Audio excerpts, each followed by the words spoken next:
Good evening. I'm Ed Gallagher, President of the American Scandinavian Foundation, and it's my very great pleasure to welcome you to Scandinavia House, headquarters of the ASF, for this evening's Curtis L. Carlson Distinguished Lecture entitled Mark and Landmark by Craig Dykers, founding partner of the internationally renowned architectural firm Snøhetta, and we're proud to say an advisory trustee of the American Scandinavian Foundation.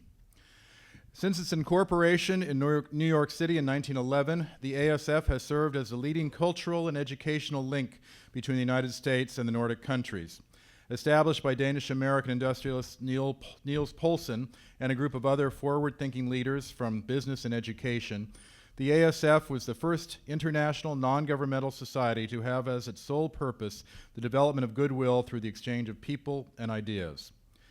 The ASF continues this mission through fellowships, internships, and publications, as well as a wide variety of educational and cultural programs presented here at Scandinavia House, which was opened in 2000 to serve as a meeting place for Scandinavians and Americans to exchange ideas.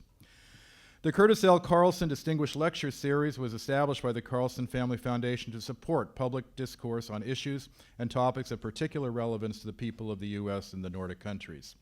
Tonight, Craig Dykers follows in the footsteps of other Carlson lecture speakers, including Kofi Annan, Marty Ahtisaari, Jan Eliasson, and a number of other distinguished artists.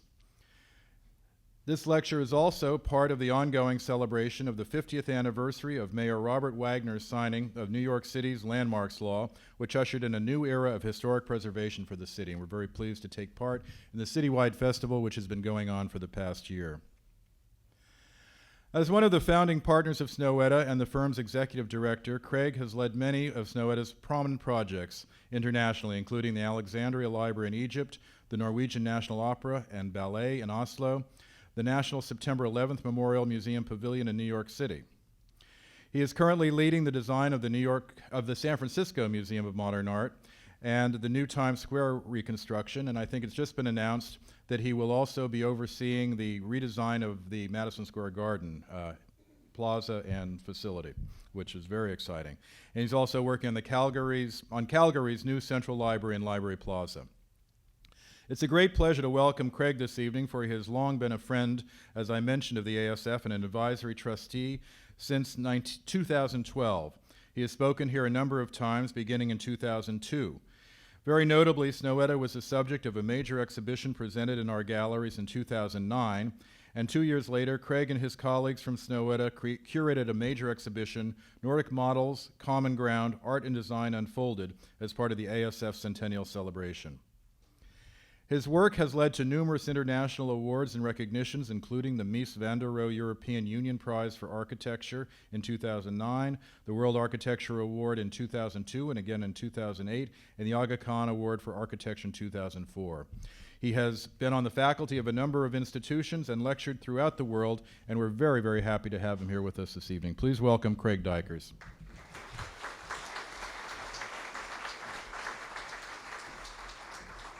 Thank you very much. It was interesting to receive the invitation and the chance to speak a bit about the anniversary of New York City's Landmarks Law.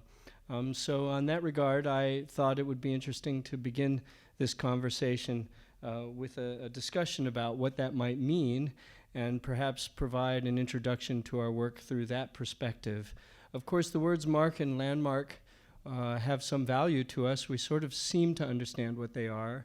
They're synonymous with a number of other words. It could be icon, or it could be an effigy, it could be a monument, it could be some type of event that is both landmark or marks an event. There are a number of kind of interesting etymologies about these types of words. So I began to think a little more about them before this talk. And the first thing I began to realize after doing some touch-up or refresher reading, especially in anthropology, is that mark has an interesting connotation. When we say the word mark, it seems natural that it would be a mark into something. So we would take an instrument and scratch a mark into something. We intuitively know that it's a sort of incision into an object of some variety. And that is played out in a number of cultures, and certainly in our own cultural context we can find resonance with this meaning. But Lévi-Strauss, who is a great anthropologist from France, talked about a number of peoples around the world, notably in Africa that he studied in southern Africa. There were a group of people called the San and a number of others in Namibia who were extremely nomadic in their lifestyles, still are somewhat to this day. At the time he was studying them, they were much more nomadic. They had a particular characteristic about how they lived, which is not uncommon amongst nomadic people. They were primarily gatherers and secondarily hunters. We call them hunter-gatherers, but it's actually reverse. You spend more time gathering and less time hunting in such a lifestyle because of the energy resources required to hunt are quite high. But these people moved across the landscape in a way that would not be unusual to understand even for us. When they moved across the landscape, they would often build or create small structures to live in. This is a typical hut of one of those groups of people, in this case the San.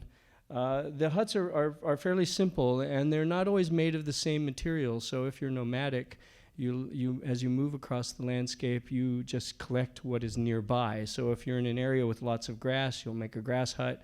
If you're in an area with lots of twigs, you'll make a twig hut. An area with lots of mud, you'll make a mud hut. It really doesn't matter. But generally, they're circular like this and fairly straightforward. They might live them in a short period of time and then move on and build a new one some days later in another location. But there are particular aspects about these huts that are intriguing, and that is that if you look closely here, there's always like a bundle of twigs or a rod that announces where the door is. So you can see here, in this case, the twigs are wrapped up and tightly bound, announcing the opening, and here that's kind of a log that's into the ground. That is fairly traditional in almost every type of dwelling.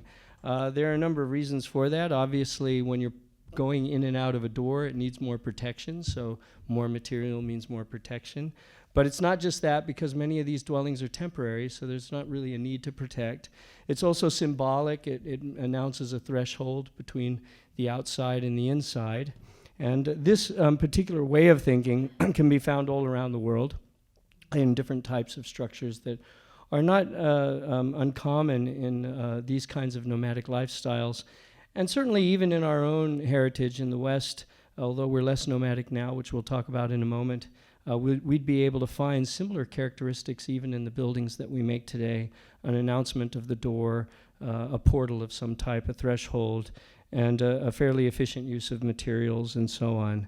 So here's where the story gets interesting and why it is under this heading of mark. If you're a nomadic person and you're moving through the landscape, perhaps finding new food sources or new places to stay or new water sources, you don't always need to build a hut. It's not always necessary. If the weather is very good and it seems like it's the right temperature and you're in an area where there isn't a lot of animals that might prey on you, there's no sense in building a cottage for yourself. So you just sleep outside under the stars. But how do you do that? Do you just lay down in the sand, or do you lay some textile down? You don't in this particular way of thinking. What they would do, these particular tribes, and it's fairly common amongst most nomadic peoples, is they will drag a stick through the ground, and they'll kind of etch a circle, which is the shape of their hut, into the soft earth. So what you'll find often is this kind of slightly C-shaped circle. The opening is not carved out. That would be the door. And then they'll take the stick and dig 2 deep post holes where the door would be, so that they've effectively marked the ground with the actual plan of the cottage they would ordinarily build.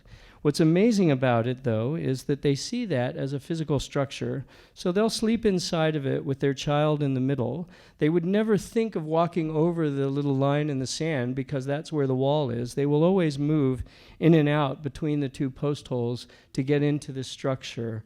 They have built themselves a physical character of the space through a mark in the ground.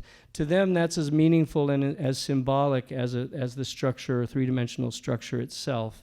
And they treat it with great respect.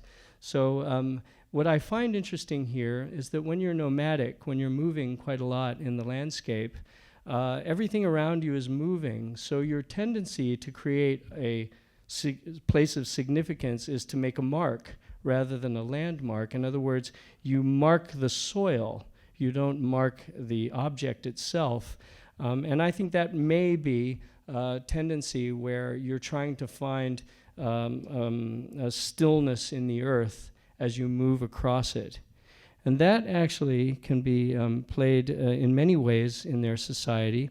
So they also create circles for religious events, as you see here, where they're dragging their feet to make the form of the structure they would be in. And even more astonishingly, there are times when the various nomadic groups meet in the desert, and they will build these little circles that represent a city, but since they're nomadic, they don't have cities, but they're sort of temporary cities built by these marks in the ground. And to me, that continues to be a fascinating idea because they treat them as though they're objects, and they have, of course, great religious significance as well, as you can see in some of the drawings on the right. Why is that? What is driving some of these manners of thinking, and how does it affect us as we are less nomadic as they are? Well, one thing that I feel is very important is that the weather plays a great deal of significance in how we idealize our place on Earth. The weather and the conditions of the Earth around us are very, very strong components of our existence. We all the time look on the news and see floods washing people away, or we see terrible tornadoes that destroy structures, terrible snowstorms or avalanches, heat, times when there's terrible drought due to the high temperatures. We live in a kind of sense of contained fear of the weather. It is the thing that we know we can't really manage. But we try to manage it anyway. And when we live in a condition as we do in much of the West, where we move less frequently than the nomadic people, we try to find something else that can mark our place against these pressures and create a significance to the dwellings and the areas around our dwellings that we live in. So we move perhaps less. So our interest is in making something that is in fact quite the opposite of a mark in the ground. It's a landmark in the sky or in the space. So while a mark is incised into the ground, a landmark tends to be incised into the sky. And that's how we represent this notion of containing perhaps the weather. We think vertically in the upward direction, whereas a nomadic person might think vertically in the downward direction. And you can see that in the structures often found in civilized cultures. This pagoda on the left in Japan is filled with monochrome colors that aren't easily found in nature. They're kind of an offense to nature at a certain level. The building itself is delicate, which is rare considering, or unusual rather, considering this is a place where there are quite significant earthquakes. The pyramids, of course, stave off time. They stave off death.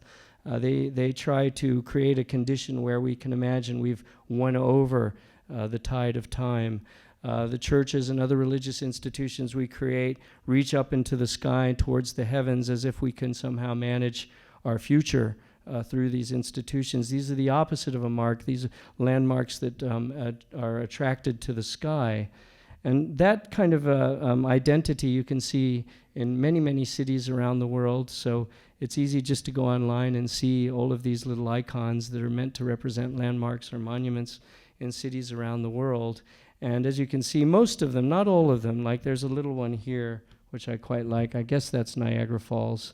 That one's not going up. But the rest of them, even the David, are going upwards.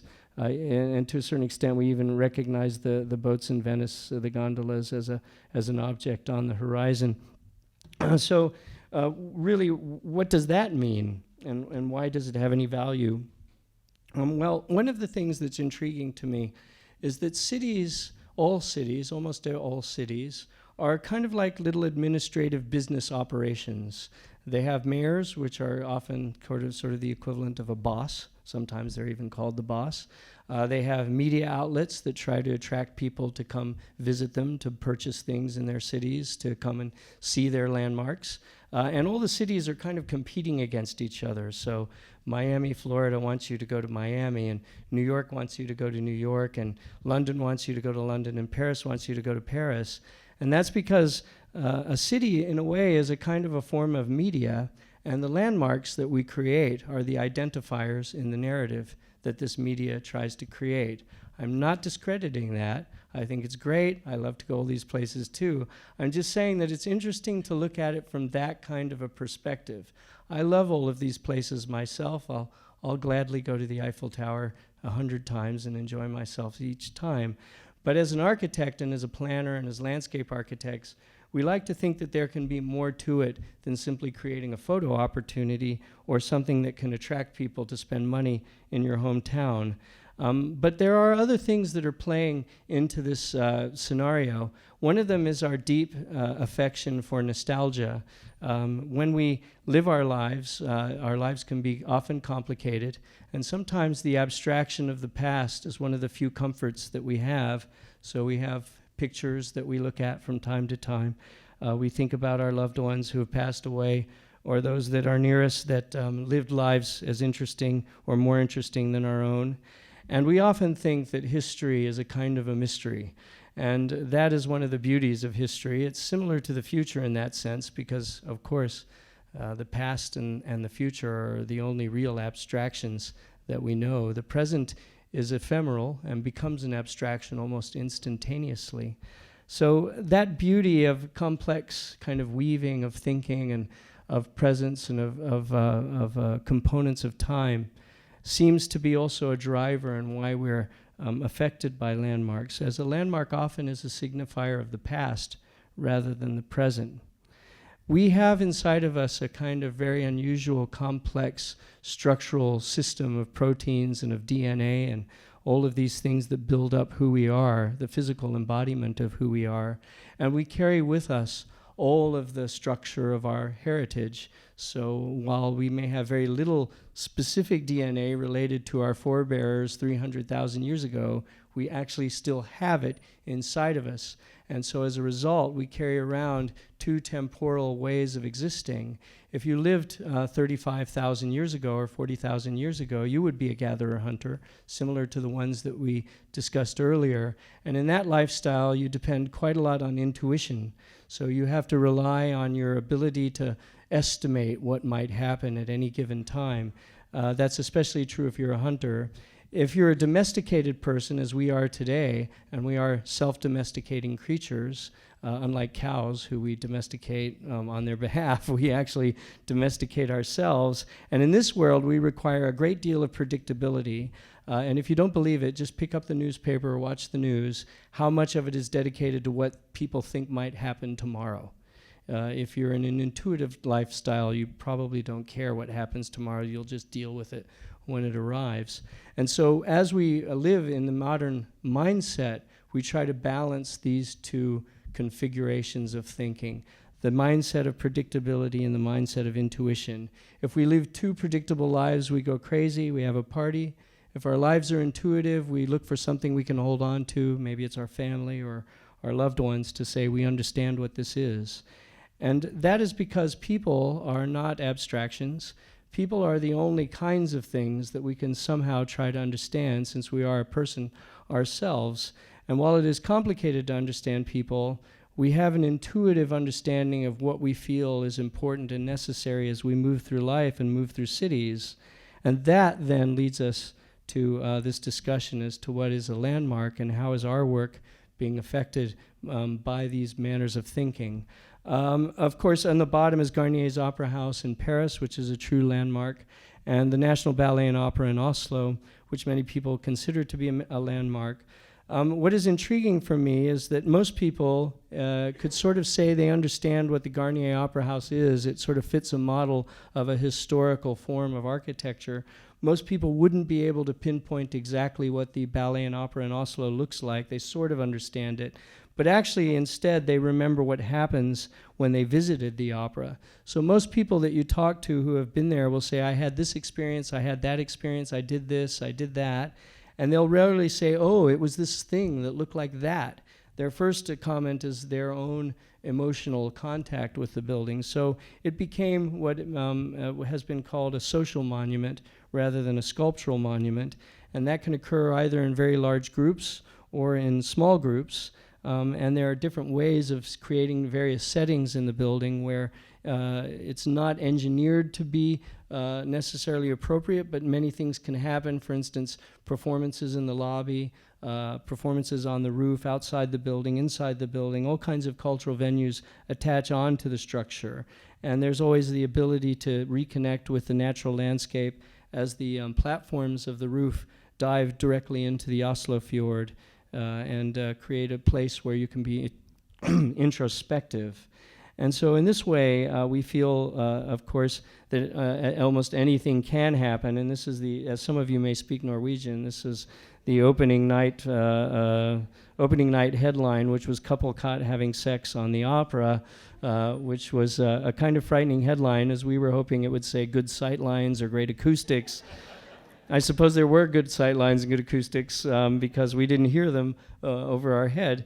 But I just thought, when I first read that headline, I remember being kind of aghast and like, oh my God, this is horrible, we're in trouble now. But in retrospect, I think it was kind of interesting if somebody felt compelled to have some sort of sexual act on the building. Somehow they're connecting to it in a way I don't quite understand, but it's not particularly objectifying it, I don't think. So in a way, that kind of led to many other ways of rethinking our buildings. But our first structure, of course, the Alexandria Library, which was built in the early 2000s and began in 1989, is perhaps more iconic in terms of its object and its form. It's easy to sort of understand it. It's a circular form that tilts into the earth. But of course, the story that is intriguing about it is that after it opened and in the riots in 2011, when we feared the building would be damaged, one of the interesting photographs that were sent to us when we tried to find out if the building were being damaged in the protests were these images of students and citizens of Alexandria forming a human chain around the building to protect it from those who might do it harm. So once again, while there is a landmark or iconic quality which is expected out of this building, it seemed to connect in a way which was much more visceral, much more intense. And that had to do with how much public space we provided, the generosity of the building to the public, how it's easy to access, and how it was maintained by the directorship of the library itself. And this was one of the last images sent a while ago after the protests died down. I thought it was great. It's a woman in a traditional costume taking photographs of the contemporary art on the wall using her mobile telephone. So the building is still occupying a transitional or transformative capacity within society there. And to me, that says more about its capacity as a mark or a landmark than the image of it as might appear on a postcard. Shortly before we finished building the opera, we won the commission here in New York City to create what was at that time called the Museum Complex on the World Trade Center site, and it eventually transformed into the Memorial Museum, and we were working together with another architect, Davis Brody Bond, who worked on a part of the museum, and we worked on the portion of the museum above ground, which is that tiny, tiny little building, which is actually right there in between the two memorial pools, which were the footprints of the original towers. And it's surrounded by a number of commercial structures and a beautiful plaza that is almost complete. One of the things that I feel is most transformative about this project, and strangely, and I really don't know why, never written about. I've not seen a single, even serious journalist describe this issue, and that is that once the building site is completed, the Greenwich Street will pass through the site, and Fulton Street will pass through the site, and there will be a way to move north and south and east and west through lower Manhattan that you haven't been able to do for some 40 years. The quality of that, which I think was part of the original master plan, will be so crucial to understanding this site that I think it's almost impossible to understand how it will be until those streets open up. They're really very powerful urban moves, But instead, everybody tends to talk about what things look like and what it does over here and what it does over there. And I'm a little sad sometimes by that sort of fascination with the, or fetishizing of objects, especially at a site like this. But those streets will soon be open, so you can find out. I guess we'll all find out if I'm understanding it correctly. But one of the key features that will occur once those streets are open is that the majority of people will approach the site from the northeast, where many of the transit hubs are, and also most of the population moves from that direction to this area.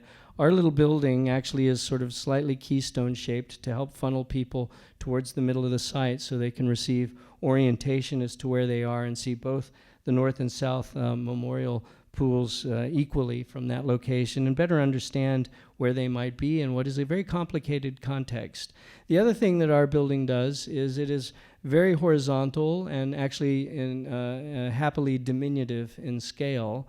And this balances the recesses of the memorial pools with the very tall stature of the commercial buildings surrounding the site. So we like to see the building as a connector, as a bridge between these worlds, whether it's past, present, and future, or commerce and memory and the everyday. We like to sort of riff on the memorial idea, which we often say that our project is reflecting presence, whereas the memorial is reflecting absence. And in that way, our project played a very interesting role. The skyscrapers talk about the future, the memorial talks about the past, and our museum pavilion talks about the now, the here and now. Its horizontal form helps balance the verticality of the skyscrapers as they would plunge geometrically into the site surrounding the pools. The pools themselves have a quality of light in the evening that we work with the lighting inside the atrium that can be kind of a lantern gesture at night to help you help you orient yourself. You know, the skyscrapers are too tall to give you a sense of orientation, and the pools are into the earth, so it's hard to see them. So this little building, and it glowing at night especially, gives you a kind of anchor that you can relate to wherever you are on the site.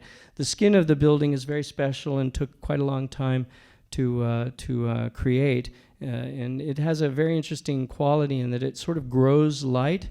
So this is actually the north facade of the building, so it gets no direct sunlight at all. All it can do is accept ambient light that is around it.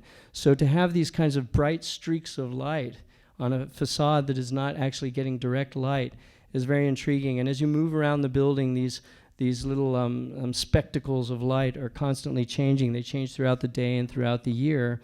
As you enter into the building, there's this very large atrium which houses two of the original columns from the original World Trade Center towers on display in the atrium that leads you down to the museum itself. And upstairs there's an auditorium, a cafe, and a place for those who lost loved ones in the disasters.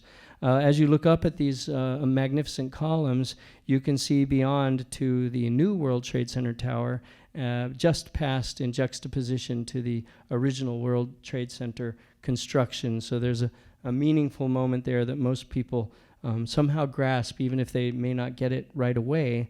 But another interesting quality of the building, and the one I like to talk about the most, as it interests me quite a lot, and I go out there and spend a lot of time seeing how people interact with the building. As this is the only building on the memorial grounds, it has a very critical challenge, which is how do you deal with the sanctity of the site? We always said, this was our feeling anyway, that while the site is in itself very, very important, we can't kind of keep it sort of it shouldn't be overly clean, it shouldn't be overly perfect. We need to understand the challenge of life as it moves forward. So the building sort of instills a little bit of rhythm into the surroundings. But one thing that happens to me one thing that happens is quite interesting is people love to go up and stick their nose against the glass. So I'd say that this is the building we've made where the most people have pressed flesh against it. So there are nose prints in constant need of maintenance and cleaning off of the glass. People want to see what's inside it, and that's because the facade is slightly angled, so you get a reflection of the sky and it's hard to see into it. And so it draws you closer. And as people get closer, they do a number of things. Sometimes they take selfie pictures, which I find fascinating, without a selfie stick, because all they have to do is photograph themselves in the glass. They talk to their friends. They have a moment realizing that they are who they are. So probably moments before, they had been at the memorial pool, and their thoughts were about the deceased, these other people who are no longer with us. And at this moment, their thoughts are with themselves. So at that moment in time, you are there. And it's not about the lives of others. It's about your life. But one of the strange things that occurs is when you get your face up to the glass and you stick your nose against it and you look down, what you see is other people looking back at you, because there's a whole group of people going down the stairs, staring at all the people looking down from the plaza. And so at that moment, you connect with another individual who's a perfect stranger to you, and there's this kind of weird feeling that you're almost a voyeur at the site. And so that creates a kind of level of tension in your understanding, and I think, again, a creation of a memory that isn't exactly about what the building looks like, but about what happened to you there. And this is the last picture I'll show, a picture that came from the site one day from inside looking out. I love this picture. The girl is probably not aware of what's inside the building. She's simply looking at her reflection in the glass and dancing and smiling. And I remember when we started the project so many years ago, I thought if we could at least bring one smile to the World Trade Center site, this would be a kind of a victory. And so I think over time this is occurring. There's a tremendous solemnity that occurs as you think about the disaster that occurred there. But also there's a sense of optimism and a sense of future that the new structures bring. So that leads us into a discussion of our studio. Who are we and how do we work?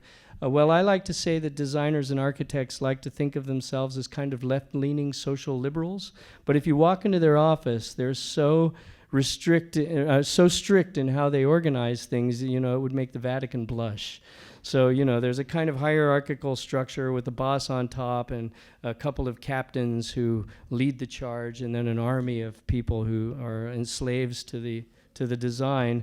So we've tried to break that habit as best we can. First of all, we named ourselves after a mountain rather than a person. So people often ask, where is this Snøhetta person? We give them directions to this mountain, which is somewhere in central Norway. It's a beautiful mountain, and we like the name, even if it has a letter that no one can pronounce in English. People always ask me, does that slash through the O mean I shouldn't pronounce it? Like, it's Snøhetta. We just put it in there and then we got rid of it. Changed our mind. We have offices in Oslo and in New York City. As you can see, although we've just moved, so I have to shift that little circle. Actually, we're in the process of moving now. Now we're actually right there.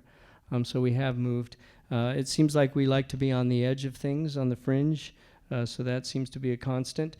We've opened recently a studio in San Francisco, which was fun. So we have 6 people there. This is a little map I made of if you took Manhattan and Peninsula of San Francisco and glued them together, they meet somewhere in Chelsea, which I kind of fascinating. And they both have tunnels and bridges and things like that. And again, our office in San Francisco is out near the edge. So that seems to play out even there. We are built around a kitchen. So the kitchen is the first thing you see when you come into the office. We have a beer tap there, which was fun. And then, of course, out of embarrassment, we had to get a fruit bowl so people would think we were reasonably healthy.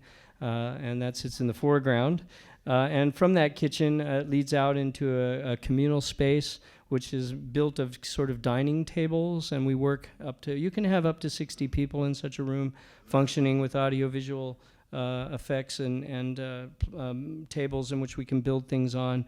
We build things together. We're a group of architects, landscape architects, interior architects, and branding and graphic designers, all working together on every project as much as possible. So we try to overlap each other's disciplines. We try to sit in each other's seat from time to time and acquire new ways of thinking. So enough about that. I guess you want to see some other work. The first thing I'd like to show you is a project we recently completed in Toronto in Canada. It's a student learning center for Ryerson University, and I really think this is an interesting project on many levels. It is both a landmark, but also has a tremendous social consciousness. It was also, strangely enough, I think the first project we had next to a strip club. So that was the strip club there. So always talk about social strange things. You can learn the building overlooks their roof, which is kind of strange. But anyway, there's a location for the building on a commercial artery, which is the equivalent of Broadway in Toronto, called Yonge Street.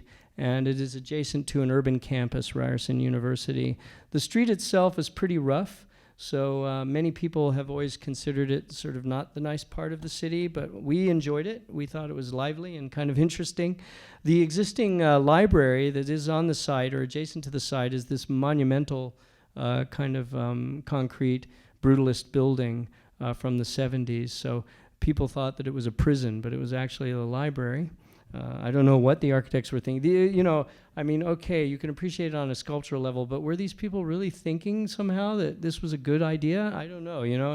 No wonder why architects have a bad reputation sometimes. I think that. But anyway, we had to bridge over to that building because it had the books, and we created a series of varied terraces, each one having a different identity that could be accessed by students and by the public throughout the day to interact, to collaborate, to work with each other, to find times to be alone. All kinds of things are meant to be inside this building. And there you can see its location next to that brutalist building on the corner of Yonge and Gold. And we had to put in retail because a lot of universities, especially urban universities, don't have enough money to build these structures. So they manage their cost model by adding retail to the lower levels.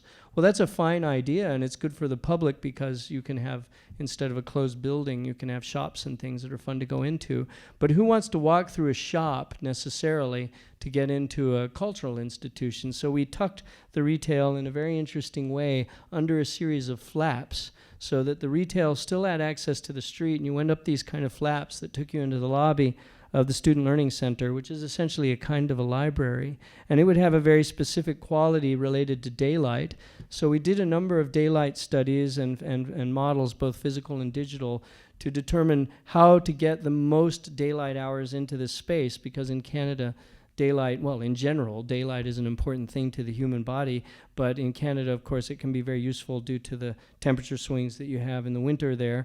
So the building is kind of raised off the ground, and it has these folds which help filter and channel the sunlight down to the plaza, which you can see here. The plaza itself is sort of in a place where there used to be a plaza at this corner, and you go up a series of steps under this kind of blue dome, which I'll describe in a moment, and all of the floors have a glass, floor-to-ceiling glass, which are treated for the environment through a fritting process, kind of like a screen print. So these are some of the old renderings that we made of the building. I just wanted to show them to you to give you the context of where we were coming from in the early stages, and making this corner, giving the primary emphasis to the public space rather than the building being pushed right to the property line so that you could collect there. The frit I wanted to explain first on the glass is a series of geometries that are taken from the grid of the city and the grid of the volume of the building itself. And when you're in the building, sometimes these strange frits frame views. Because, I'm sorry, I don't want to get too much into this, but we've forgotten in our era what it means to look through a window. Today, if you're an architect and you say, I want to make a window, people probably kick you out of the room because that's not very cool. You have to make a slot or a ribbon or some kind of gap or, some other thing. It's not a window. It shouldn't even have frames because, God forbid, it has frames. So we wanted to try and frame things to give you a moment of pause as if you were looking through a traditional window, yet the framework of that window would not be traditional at all. And here's a nice view of one of the window cleaners cleaning the building just before it opened. It's a kind of an astonishing piece of almost landscape that's just floated into the city and has a quality of dissonance really on this very busy, very, very commercially active street. This is when the sun strikes off the building and there's these beautiful lines on the street. But the dome is really even also very remarkable. The dome itself is created out of a kind of aluminum panels which are treated with iridescent paint. Each one of these panels is made from a single sheet of aluminum cut out, and then a computer scored lines in them, and then they were hand folded like origami into these shapes. So every one of these panels is hand-folded, and as you move your head across this complex geometry, the light hits it in a different way. It doesn't require any electricity, and it makes these beautiful colors. So people are going up to this building all the time and stroking their head back like that, striking their head back, and looking at these colors because they're always changing. So here's a kind of a view of it down the street as you approach it from the financial district, looking off to the, there's the strip club. Then as you get closer, it starts to kind of become a little more apparent that it might be something you can enter, but it's a little unclear. It could almost be a work of art or sculpture. I took this picture one day when I was inside the clothing store across the street. I thought that was quite fascinating, all the mannequins with the building in the background. And just nearby as you cross the street. But as you get closer, you can see that the plaza becomes very dominant in your perception of what the building is. These series of steps, all of them have direct sunlight facing south, and that blue dome pushes the light down onto that space. So here's another view of it, just the day it opened, really, towards the evening. And I thought I would show you a few pictures of the details as you walk under that dome. It can be rather spectacular. And as you look up through this sort of triangular, this is truly a kind of landmark because it's pushing up into the sky. But each of these are identical, so these are not individually different from one another. So they're all identical, but they look very, very different because of the angle of incidence of your perspective. And also the colors change. This is where I took my telephone and just held it flat and took a picture straight up. So that's actually just from a telephone. And here's some other views looking at some of the ones that are turned into acoustic absorptive materials and so on. Here is a really unusual film.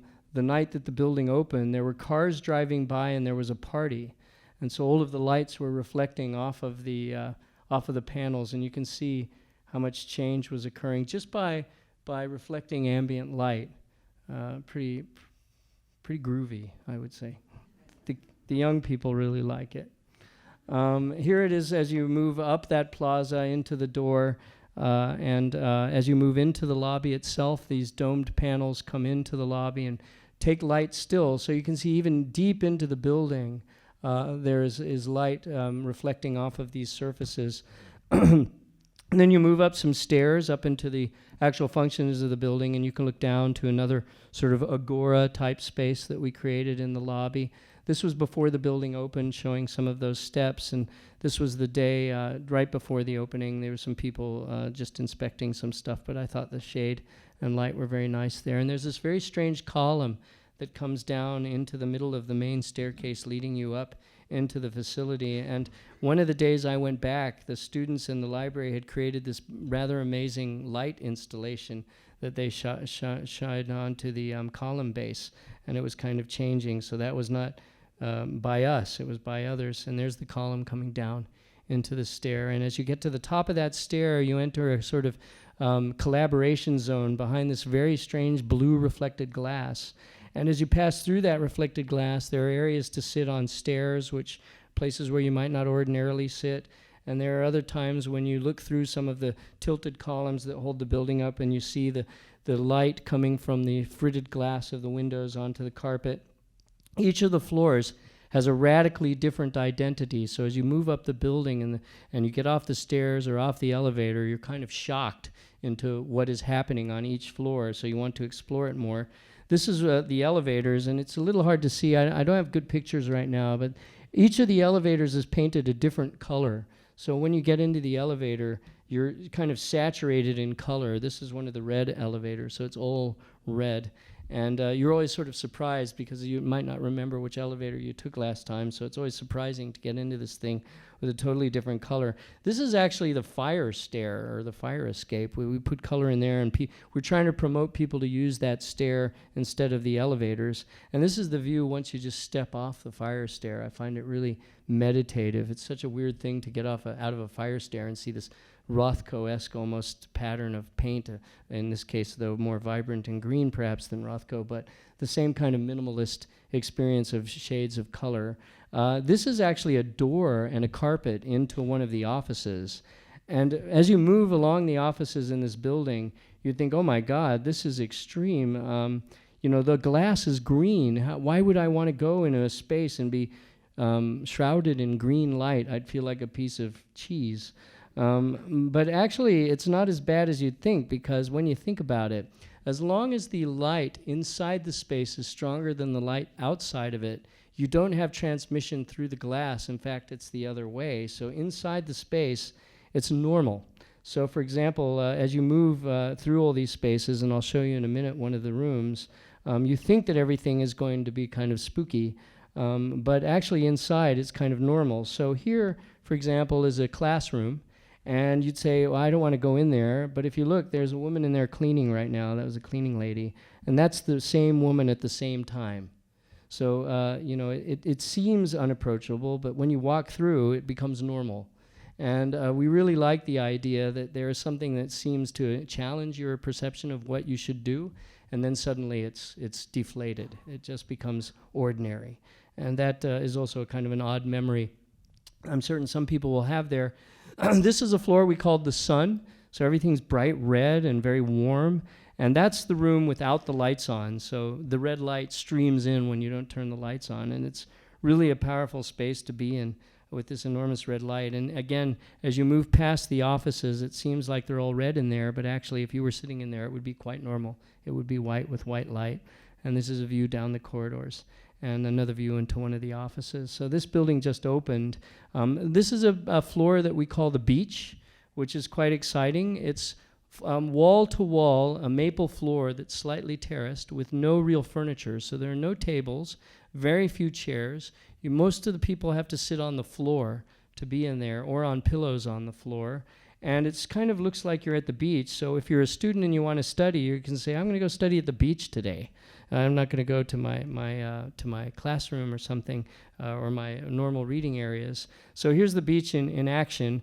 You can see people sitting on these bean bags, and there's blue carpet at the bottom, which kind of represents the water, and this sort of circular light on top, which is like the sun.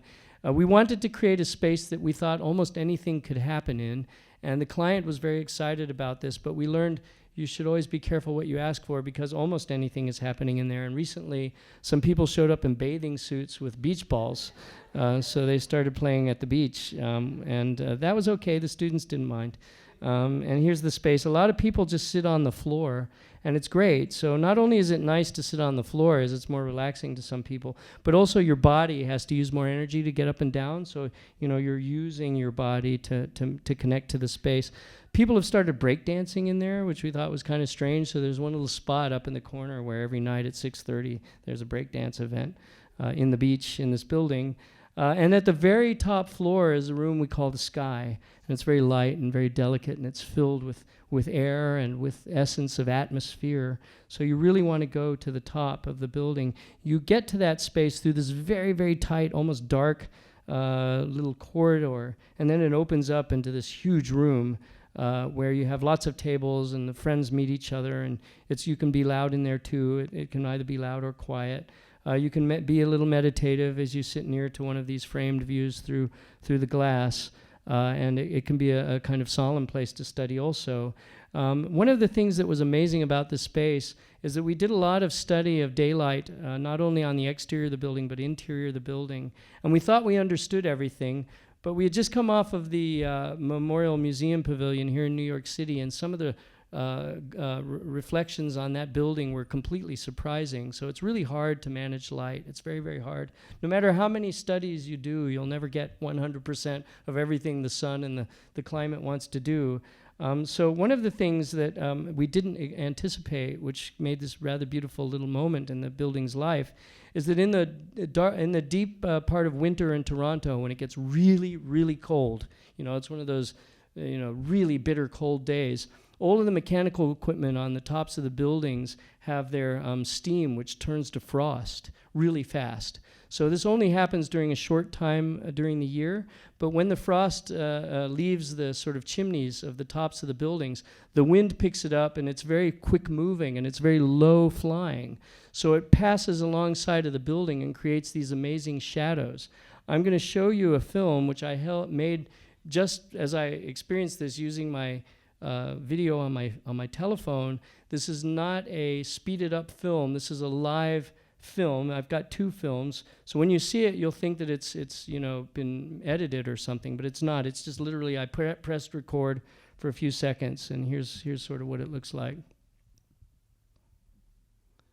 So it is really freaky.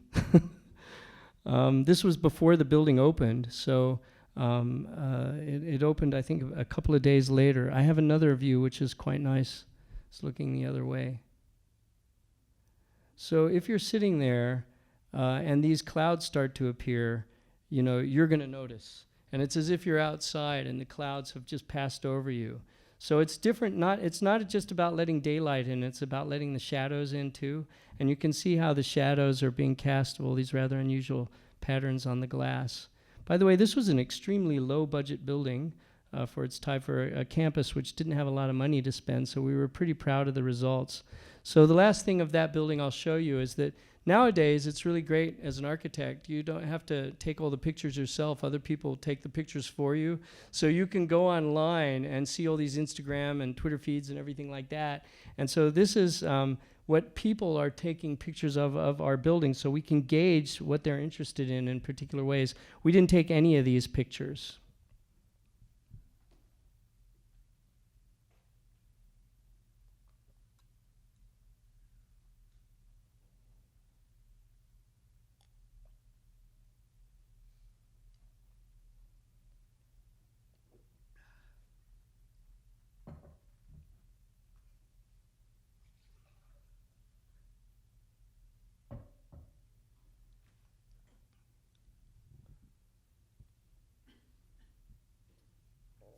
It was swamped from the day it opened, so they actually had, now they're already thinking they need to make more space. That's a set of steps we made. That's in that room we call the garden. Just before construction, one of the construction workers took that, and that's the day it opened.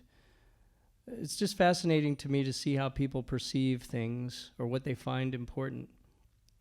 They love those chairs, and they love those chairs too. That's the beach in full operation. That's it before it opened, I guess. People sitting on the floor. That's upstairs in the sky. That's the fire stair. Somebody took the picture of the fire stair with all the groovy colors. And a lot of people take pictures of their profile or take pictures of themselves, which is pretty common now. And that's that. So I'm going to move on to another building. It's another library. This is in North Carolina. We made this a few years ago. It was the predecessor to the building you just saw. I'm not going to talk a lot about it, but I will say that they had an old library that was like this, and basically you felt when you walked inside somebody with cat-eye glasses was going to hit you on your hands with a ruler if you made any noise. And certainly you should not fold the pages in the corners, and no food allowed. So the times are changing. Students are more dynamic, so they needed a space that was more conducive. North Carolina is a beautiful state, and there's a history of textile weaving, and the landscape is very beautiful in that it's sort of woven through these tributaries from the Smoky Mountains. So we began by understanding the landscape in this way, and we placed the building in a sensibility of somehow illuminating this cultural history of weaving, and we wove the facade together into the landscape. And we did that by a series of very simple solar fins that once again have to do with managing natural daylight, which is a big part of many of our projects. This is a view of the building after it was built at night. And I really like this picture because if you look very closely, you'll see there's a very soft kind of fuzzy line there. And I always tell my students whenever I'm teaching that it's really easy to make a hard line. It's really hard to make a soft line. Even when you try to draw a soft line, it's going to be a hard line representing softness, but it's not really soft. So to get that kind of quality of sort of subtle play of light was very interesting to me. And it shows up in a lot of ways, even in the daytime when the sun is on the building or in the rain. This is a rain garden that we made that collects water from the roof just outside the building. This is the entry, which is a series of trellises, which now these have grown up and over. This was just when it opened. And there's a separate entrance down on a lower level facing some student housing. Once you get into the building, there's a series of stairs, and this building is 5 stories high, and it was our goal in barbecue country to get everyone taking the stairs, and nobody would take the elevator. So we were going to try and make a building that nobody would want to take the elevator in, which is hard to do in such a facility. So we did that by creating events and making sort of a mysterious journey along the way with a payoff at the end. So as you enter from one level, you walk past these 2 big windows that you can see here, and they look into this rather amazing object, which is called an automated retrieval system. It holds 2 billion books. It's a robot that can get any book that you want, and it can retrieve it for you in about 5 minutes. There's an online registry of the books, so you can go online, and it's not like you would think. It's not horrible where you just see the name and you ask for the book. You can actually get the book online. You can flip through it. You can read through the book and see if you want it, and if you want it, you ask the robot to get it for you. We made it so that you could see the robot get the book, and we made it so that there was like a strobe light on the robot, so it gets really excited when it goes to get a book for you. And so people will come to watch the robot and get excited and get the book for them. And there's even a kind of little, you can see here people coming in. There's a screen there, and on that screen, you can access the books and watch the robot go get to you. And there's even occasionally a little button that says, "I'm feeling lucky," and you can just push it, and the robot will get you a random book. And that's always fun. And inside of the library, they have signs. And if a book hasn't been checked out for, say, 6 or 7 years, when someone checks it out, all the signs in the library say, "This book got checked out. Isn't that exciting?" And so everybody wants to know what book that is. And actually, book use has gone up in the building because of this technology. And as you move past that window, you move up a set of stairs into the sort of primary lobby, which views into one of the main reading rooms. And you'll see here that there's this beautiful little short stair which only goes up a half level to a mezzanine, and you can't see the rest of the stairs unless you look very carefully back there. So you don't know how high you have to go. You won't see one stair at a time. And then we put the elevators in this really dark, scary place about 30 feet away.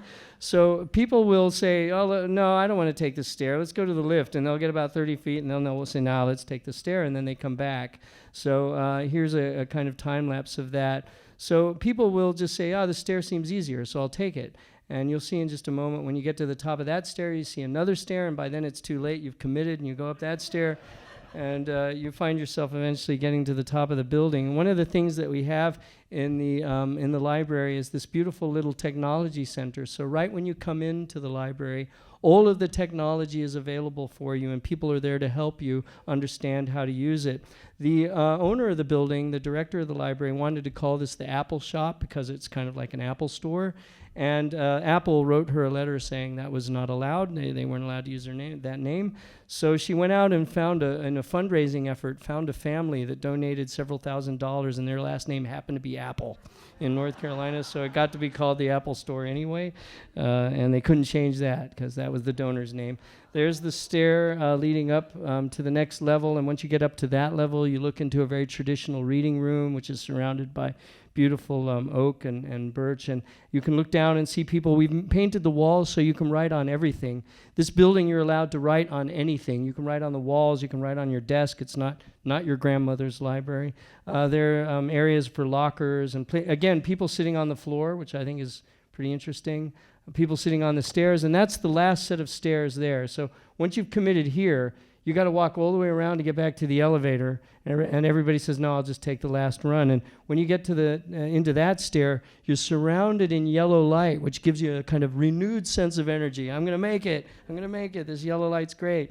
And then you get to the top and you step out, and that's the balcony at the very top of the building. So everybody wants to make that journey to see this place and where they sit outside and study.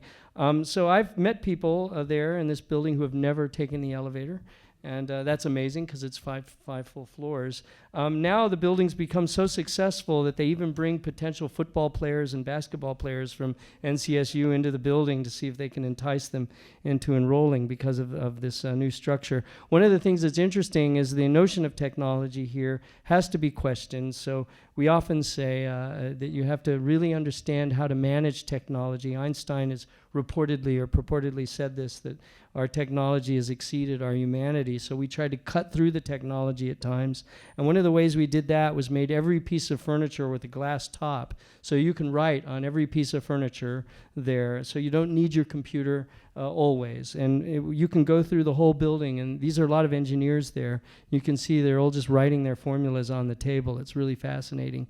And oftentimes they're just using their computers for reference. And they can erase it real easily. It's very informal. So that really works well. And we worked together with a wonderful artist named Jose Parla, who made this beautiful painting. And again, we wanted to enrich the space by using the flow of the movement of the body. So his works tend to be created as a narrative. They're actually written. Here you can see him working on this piece. He's thinking of a narrative in his mind, and he's sort of writing it out onto the wall in intense layers of narrative. It's in his mind there's a story, but of course for those of us who don't know his mind, it's hard to read the story. But there is a character that we understand that it represents a form of language representation, and these are some of the views of that are inside the building. So last thing on this project I thought was fun was when you go into the administrative areas, the people have the pictures of the building on their desks, and I always thought that was great, like strange tape dispenser and picture of building, or picture of baby and picture of building. So that I thought was a nice moment, and you can find it on a lot of desks. We're doing a couple of libraries here in New York, one in Far Rockaway and one in the Bronx. That's a new library that's on our drawing table right now in the Bronx, so it'll get built sort of in Westchester area, not South Bronx, but near South Bronx. And this is out in Far Rockaway in Queens, so these are still in drawing form. I hope to build them soon. This is the library in Calgary that was mentioned by Ed Gallagher earlier. It's and this is a crazy place to put a library because, as you can see, there's a light rail line that goes right through the middle of the site. It's like, wow, who thought of that? But we built the library sort of over the top of it and actually incorporated the train line in the interior of the building. So you have to wait to see that. Another building we're making in Philadelphia at Temple University, currently getting off the boards now, start construction soon. We just built a performing arts center in Ontario in Canada, Lake Ontario. There's some nice views of that. That's the view out the window, Lake Ontario in the winter. So if you're sitting there in the winter looking out, that's what you see. Very beautiful. You can take your dog out on Lake Ontario for a walk. It's an addition to an existing building in a historically registered landmarked site. And so we created a performance hall that seats nearly 600 people, and it is only for live acoustics. There's not electroacoustics in here at all. So you can create a beautiful little string quartet for that many people, and the acoustics are really perfect. A wonderful space to be in. There's some of the choir rehearsing, and you can see the details. Each of these pieces of wood are wood from the area, and they've been created in this kind of linear sedimentary pattern, which is very similar to the limestone cliffs that you see along Thousand Islands area and the Great Lakes on the border of Canada and the U.S. That's inside the rehearsal room, looking out to the lake with the trees in the distance. And then in the winter, when the leaves fall, you have these beautiful view of the frozen lake. And that's looking up from the lake towards the rehearsal room. Very enchanting, I think. There's the lobby space, and what's interesting about the lobby is you enter high and you go down steps, and because you're high, even when the lobby is filled with people, you can still see out to the lake. So it looks like the building is actually hovering out over the water, but in fact there's a sort of a berm there that separates the lake from the building, but it's a kind of an illusion. Very cheap materials, and all the wood that you see here is reused from the original building, so we just cut all the wood up into slats and paneled the building and made all of these moments for the students. There's a film school in the building, so it belongs to Queen's University in Kingston. That's the green room. There's some of the corridors. We just got this open. That's a view through the back of house corridor where the musicians go out to the lake. It's kind of interesting. And that's part of the old building that we reused.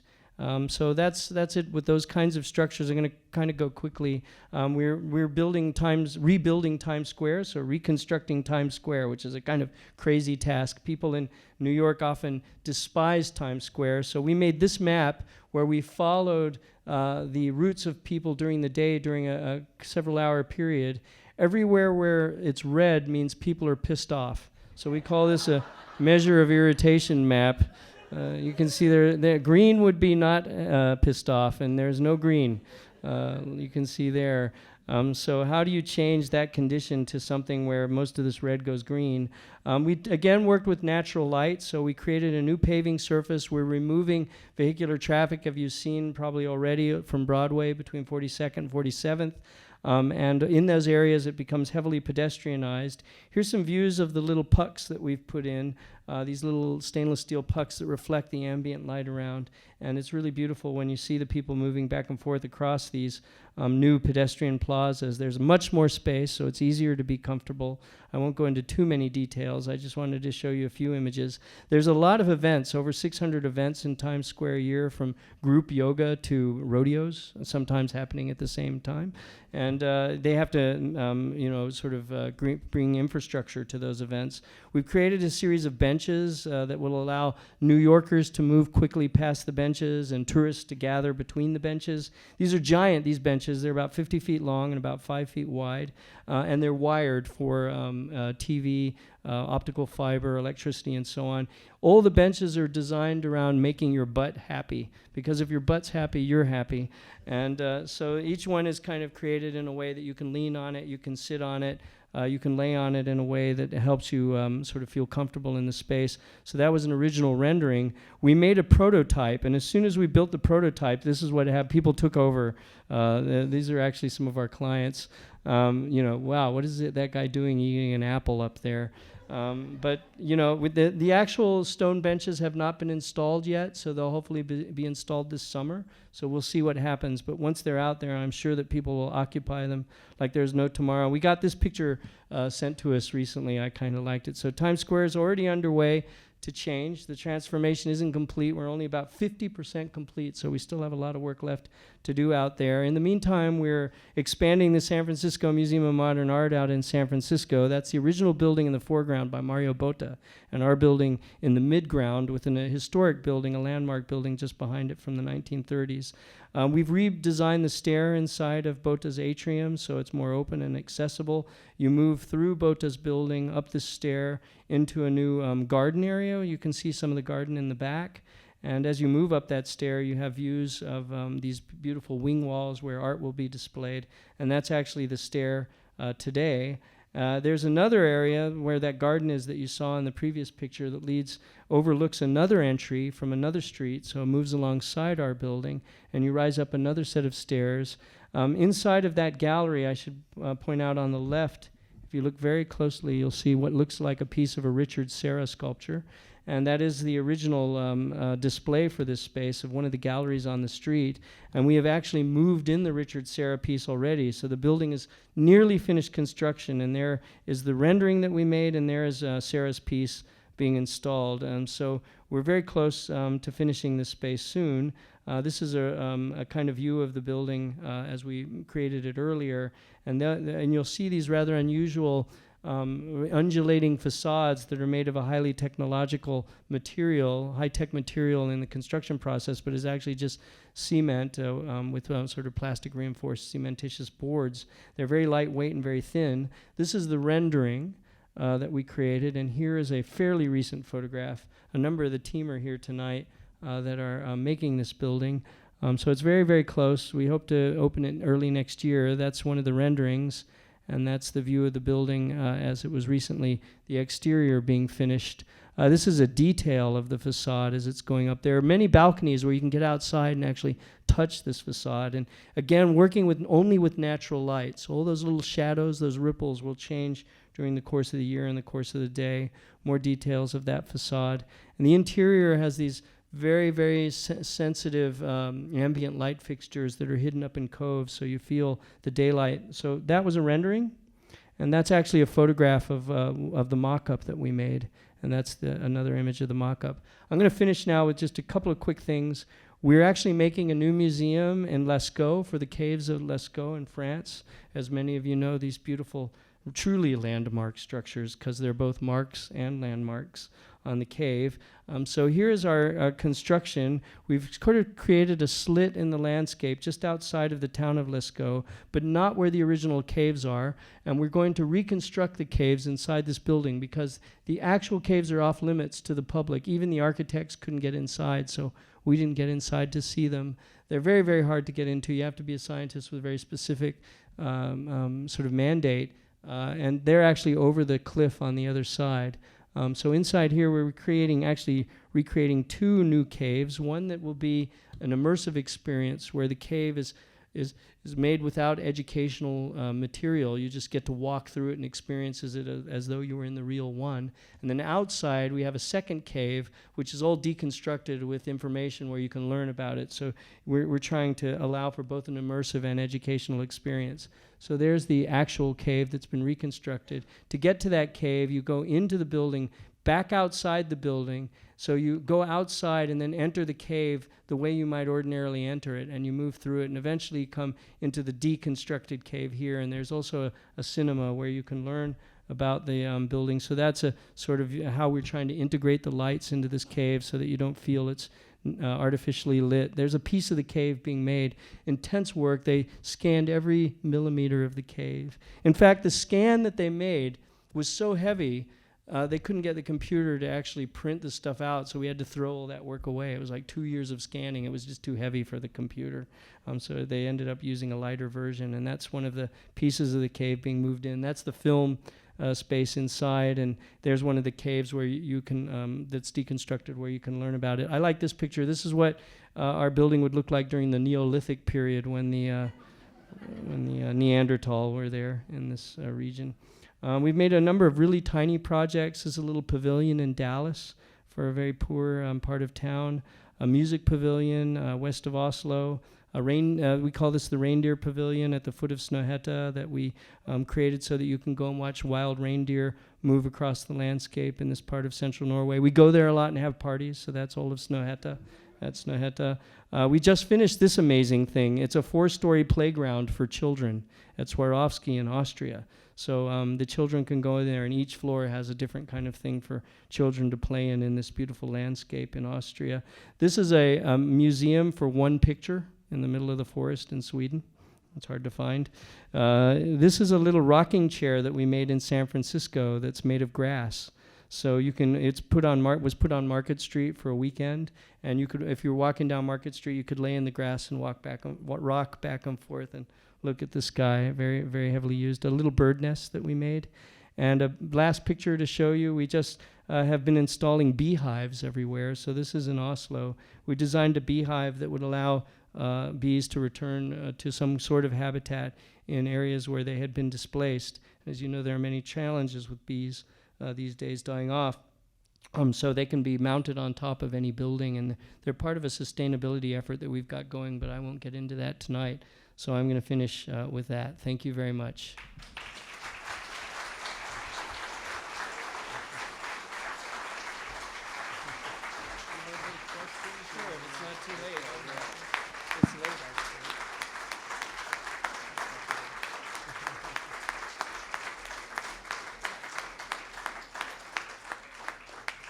Craig said he could take a few questions. It's a little late. We do have a reception that'll take place outside, but maybe 2 or 3 questions. This is just great, Craig, and we can't thank you enough. Thank you. It stands us all a great deal. Oh boy, I said a lot of hot air. Yeah. Mic here for anyone. I'll make it a quick question. Excellent presentation. I do wish I worked in the library you designed instead of the one that's at New York University right now, which looks like the fortress that was next to the other one. My quick question is this: your concentrations of light, I think, is very interesting, of course, and I agree that humans need light more than things. But does it also have the useful, beneficial side effect of saving energy when you design these buildings? Yeah, of course, there are a number of things. I mean, daylight is very crucial to us as as a health issue. And you know, it's surprising. Even if you set yourself next to a window, if you're inside, even if you're getting direct light through the window, you're getting like 1/50th the amount of vitamin D that you would get if you were outside. It's really strange. So it has a lot to do with health issues. It certainly has to do with conserving energy and so on. And it's also acoustics, by the way, and acoustics and light are very close partners. Yeah, and they're in the. I can repeat the question. It's okay. Go ahead.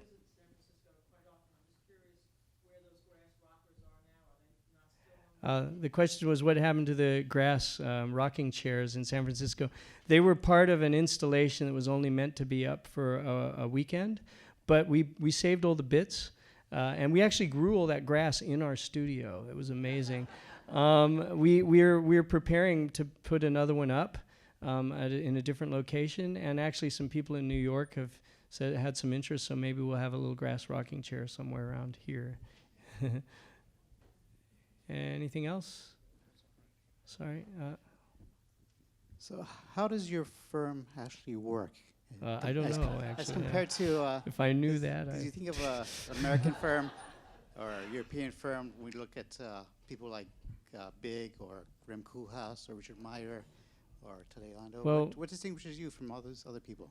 Well, you know, we are a business in the end, so we do have the challenges of running a business. So we need to be economically sustainable.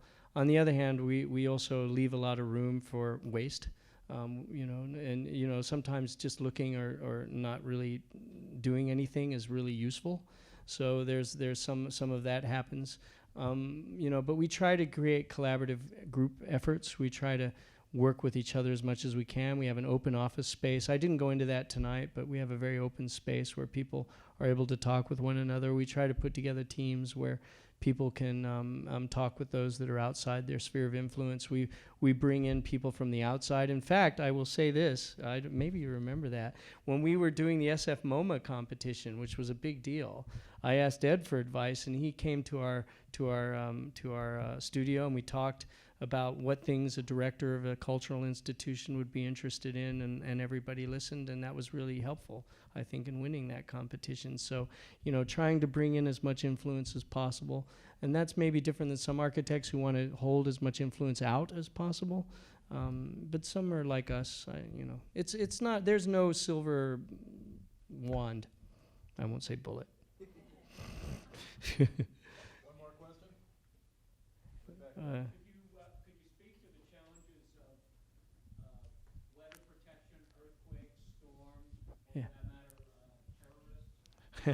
Well, you know, there was that one image that I had very early on of all the incredible weather, if you recall. Yeah, I mean, clearly the weather is something that we feel very, very nervous about, and when we create things. It's not common for us to have to manage the weather as architects and landscape architects and otherwise. I think, you know, it's interesting in terms of terrorism.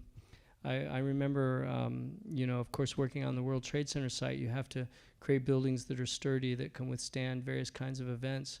But it did kind of freak me out that after, you know, 300 years of intense engineering research, you know, centuries of engineers working to create really amazing works of engineering, delicate columns and beautiful little beams that hold things up. Sort of overnight, they all got blown up to like 3 feet thick.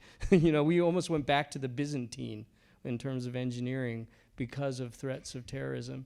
So I think the future will be interesting to try to manage engineering with these kinds of challenges. You can do that with other things like earthquakes, for example.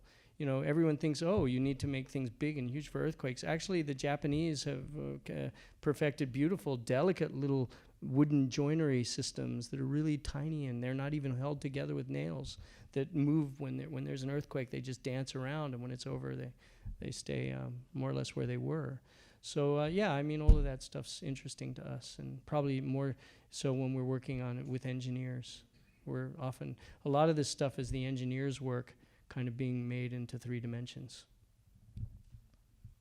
Well, that's great. All right, thanks. We do have wine outside.